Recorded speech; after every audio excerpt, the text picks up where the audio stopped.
Hello friends, কেমন আছো তোমরা সবাই? আশা করি তোমরা সবাই ভালো আছো। আমার শরীরটা আজকে খুব খারাপ, কারণ আমার পুরো দিন থেকে আজকে জ্বর।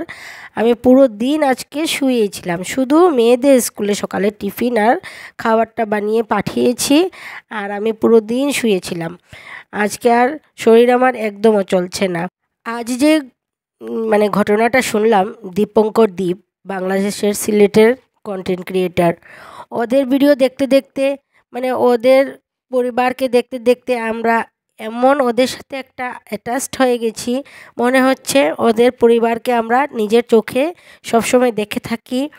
ওদের সাথে আমাদের ভালো পরিচয় আছে। দীপক মালয়েশিয়া যাওয়ার পর আমি অনেক ভিডিও দেখেছি ওর, আর আমি অনেক ভিডিওতে ওকে কমেন্টও করেছি যে ভালো করে মন দিয়ে পড়াশোনা করো ভাই, পড়াশোনা করে দেশে ফিরে এসো। ওর যাওয়ার সময় যে বিদায়টা জানিয়েছিল, সেটা কি ওর শেষ বিদায় ছিল? ও কি জানতো না ওর পরিবার জানতো? দেখে চোখের সামনে জল করছে ওর মুখটা। ওর পরিবারের কথা ভেবে মনটা খুবই খারাপ হয়ে যাচ্ছে। আমি যখন শুনলাম ঘটনাটা, আমার গাটা শিরশির করে কাটা দিয়ে উঠল। ওর ভিডিওর জন্যই ওর সাথে আমাদের পরিচয়, বা ওর সাথে আমাদের এই মনের একটা মিলতা। তা না হলে আমরা তো অনেক লোকজনই পৃথিবীতে বেঁচে আছি, কিন্তু এভাবে কয়েকজনের সাথে আমাদের পরিচয় আছে। পরিচয় বলতে ও আমাদের চিনুক বা না চিনুক, আমরা তো ওর ভিডিও দেখে ওকে কমেন্ট করেই থাকি, আর আমার খুব ভালোই লাগে। ওকেও ভালো লাগে, ওর ভাইকেও ভালো লাগে। আমি সবসময় ওদের ভিডিওতে কমেন্ট করি, আর বিন্দু মামার ভিডিওতে তো সবসময়ই কমেন্ট করে থাকি। তাহলে এমন ভগবান যে নিষ্ঠুরতা করলেন বা করবেন করে তো একদমও বোঝা যায়নি। এমন একটা নিষ্পাপ ছেলে, আরও কত বাঁচতো, ওর জীবনটা তো পুরোটাই বাকি ছিল। মানুষের জীবনে কোনো নিশ্চয়তা নেই, কখন কি হয়ে যায়। ওর সাথে ওর জীবনের কত শখ আহ্লাদ, ওর কত স্বপ্ন, সব চলে গেল। ওকেও একদম নিজের ভাইয়ের মতন মনে হয়।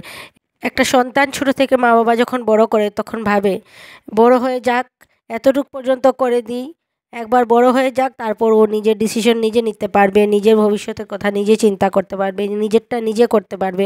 ততক্ষণ পর্যন্ত মা বাবা অনেক কষ্ট করে বাচ্চাদের, ছেলে মেয়েদের বড় করে।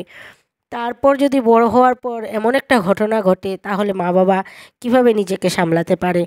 খুবই খারাপ লাগে এমন একটা ঘটনা। ভগবান কিভাবে অসময়ে মানুষদের এভাবে নিয়ে চলে যান। ছোট থেকে বড় হলো এত কষ্ট করে, আর এখন যখন সুন্দর করে বাঁচার সময় এসেছে, এখন নিয়ে যাওয়ার কথা। এখন কি নিয়ে যাওয়ার সময় ওকে? ও বাঁচবে, ও নিজের মতন করে বাঁচবে, মা বাবাকে দেখবে। এখন মা বাবা নিশ্চিন্ত হয়েছে যে ছেলে বড় হয়েছে, আর কোনো চিন্তা নেই, ও মা বাবাকে দেখে রাখবে। এমন সময়ে ভগবান ওকে নিয়ে গেলেন। খুব নিষ্ঠুরতা করলেন ভগবান ওর সাথে। খুবই খারাপ লাগে এমন ঘটনা। একটা ভাইয়ের কাছ থেকে বড় ভাইয়ের সাহারাটা চলে গেল, মা বাবার কাছ থেকে সন্তানের সাহারাটা চলে গেল। খুবই খারাপ লাগছে। আমি আর কিছু বলতে পারছি না, তাহলে আজকের ভিডিওটা এখানেই শেষ করলাম।